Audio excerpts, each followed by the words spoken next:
Have you ever wondered why some people can master complex subjects with ease, while others struggle for years without making progress?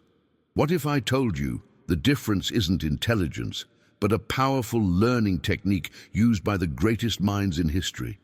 Has this ever happened to you? You spend hours reading textbooks, watching lectures, or reviewing notes, only to realize you can't explain what you've learned to someone else? That frustrating gap between knowing and truly understanding is where most learning fails. But before we begin, please hit the like button and let me know where in the world you're watching from today. It's always fascinating seeing who's joining us from around the globe. And if you haven't already, make sure to hit that subscribe button and turn on the notification bell so you don't miss any of our future videos. Today, we're diving into the revolutionary learning approach developed by Nobel Prize-winning physicist Richard Feynman, a man who could explain quantum mechanics to bartenders and make them understand it perfectly. His secret wasn't just brilliance. It was a method so powerful, yet so simple, that anyone can use it to learn literally anything. The foundation of this technique starts with a counterintuitive first step. Forget everything you think you know about studying. Most of us have been taught that learning means highlighting texts, memorizing facts, and cramming information into our brains. But what if that's precisely why we forget 90% of what we study within weeks? Stay with me until the end, because what you're about to discover might completely transform how you approach learning forever. The Feynman technique begins with a radical shift.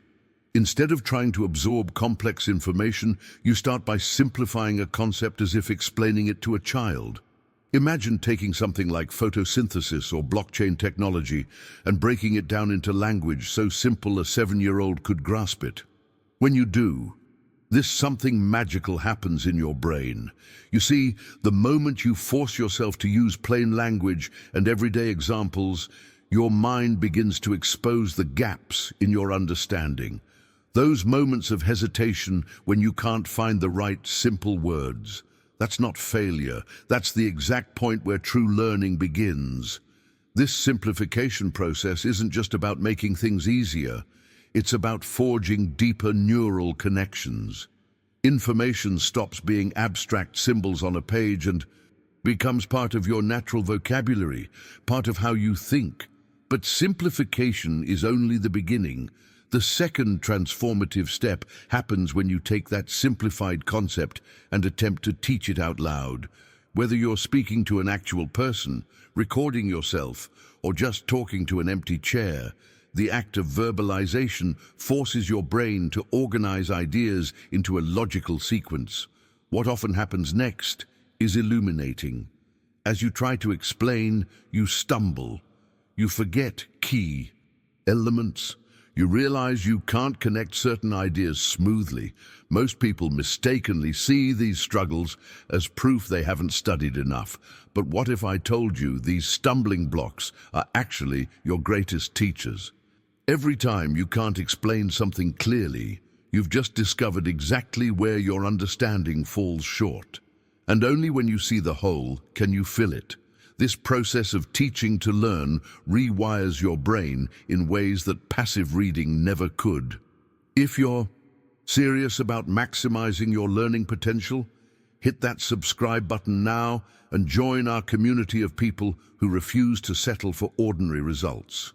You'll get access to powerful techniques that most educational systems never teach.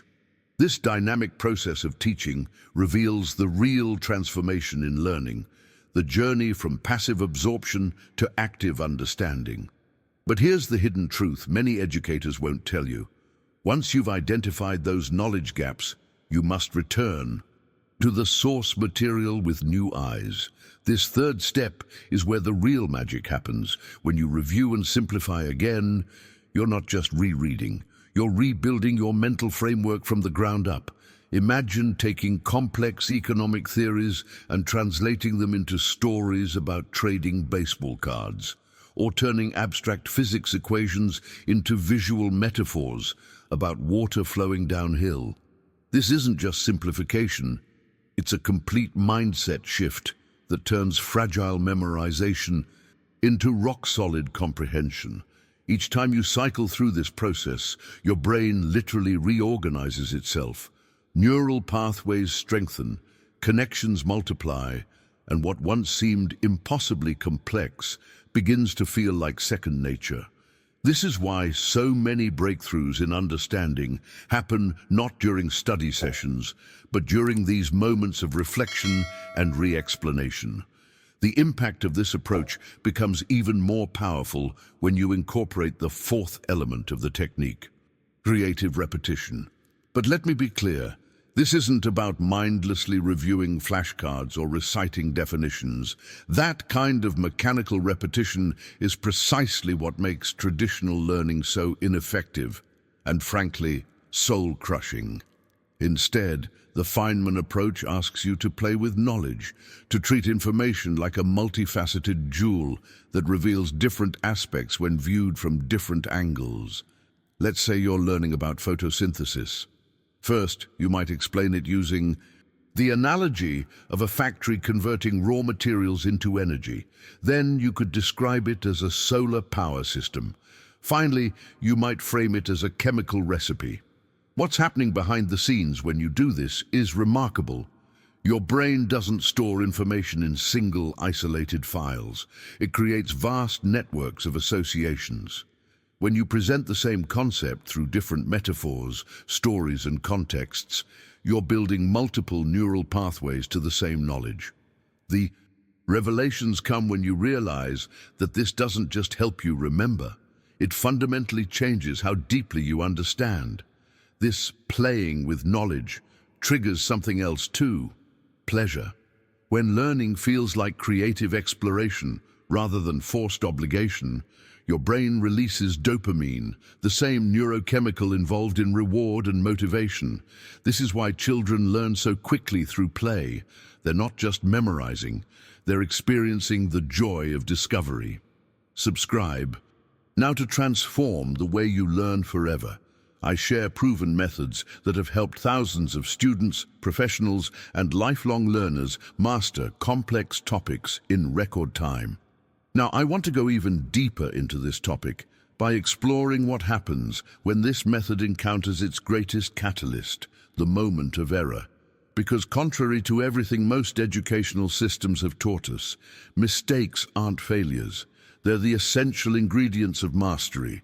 If any of these ideas are resonating with you, write in the comments, "My mind is expanding," because that's literally what's happening when you apply these principles. The moment of error is where the true evolution of your mind takes place. When you attempt to explain a concept and stumble, most people experience a flash of embarrassment or frustration. That emotional response is so deeply ingrained that we instinctively avoid situations where we might be wrong. But this avoidance is precisely what prevents breakthrough learning. What if we flipped the script entirely? What if mistakes weren't failures, but precise diagnostic tools revealing exactly where your understanding needs reinforcement? This perspective shift transforms learning from a pass-fail exercise into a journey of continuous discovery. Each error becomes a compass pointing directly to the gaps in your knowledge map. Consider this real-world scenario. You're explaining probability theory and suddenly can't articulate why independent events remain unaffected by previous outcomes. That stumbling point isn't random. It's your mind highlighting exactly where the weak connection exists. Instead of glossing over it with embarrassment, lean into that moment with curiosity. Ask yourself, what specifically caused me to get this wrong? This single question activates a different part of your brain, turning judgment into investigation. Behind the scenes, what's happening is fascinating. When you approach errors with curiosity, instead of judgment, you're rewiring your emotional relationship with learning itself. The fear response diminishes, and your cognitive resources focus on building bridges across those knowledge gaps. Each mistake becomes not just accepted, but valued as an essential ingredient in your learning recipe. But let's be honest about something that's often missing from conversations about learning techniques. None of this works without disciplined effort. The uncomfortable truth is that mastery requires work. Consistent, challenging, sometimes tedious work. The brain, like any muscle, needs resistance to grow stronger. There are no shortcuts to this fundamental biological reality. The revelation comes when you realize that the Feynman technique doesn't eliminate hard work.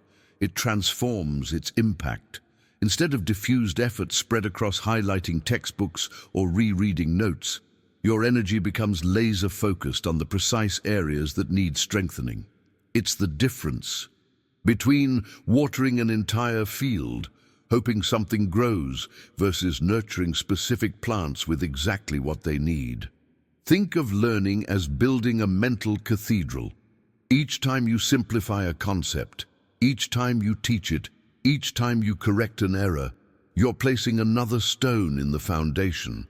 The transformation doesn't happen overnight, but brick by brick, connection by connection, your understanding becomes more solid and more beautiful. The mindset shift required here is profound. We've been conditioned to view learning as a series of achievements, grades, credentials, passing tests. But true mastery comes from viewing learning as an ongoing practice, much like meditation or athletic training. There are no finish lines, only deeper levels of understanding and connection. If you've experienced moments where seemingly unrelated concepts suddenly connect in your mind, creating an entirely new level of understanding, type "connections forming" in the comments. Because that's exactly the kind of neural architecture you're building with this approach. So now you have it, the complete Feynman technique for forcing your mind to learn anything. Remember that what separates those who truly master a subject from those who merely study it isn't some innate genius, but rather a fundamental approach to how they process information. Your mind is an incredible learning machine when you give it the right inputs and challenges. I hope you found value in this exploration of how we can all learn more effectively.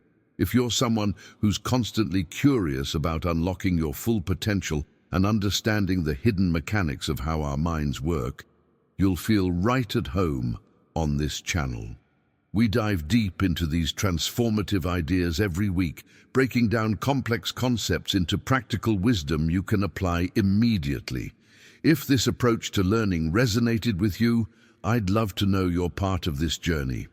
Type "My learning is transformed" in the comments so I know we're connected on this path together.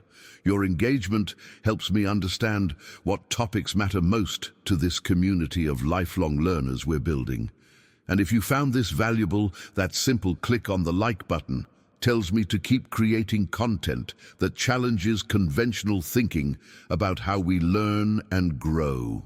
It makes a tremendous difference in helping others discover these ideas too. I've prepared a video right here that explores how to apply these exact learning principles to master a new language in record time, even if you've struggled with language learning before. Click and continue with me over there to see how these same techniques create remarkable results in a completely different domain. I think you'll be surprised by just how quickly your mind can adapt when given the right framework. See you there.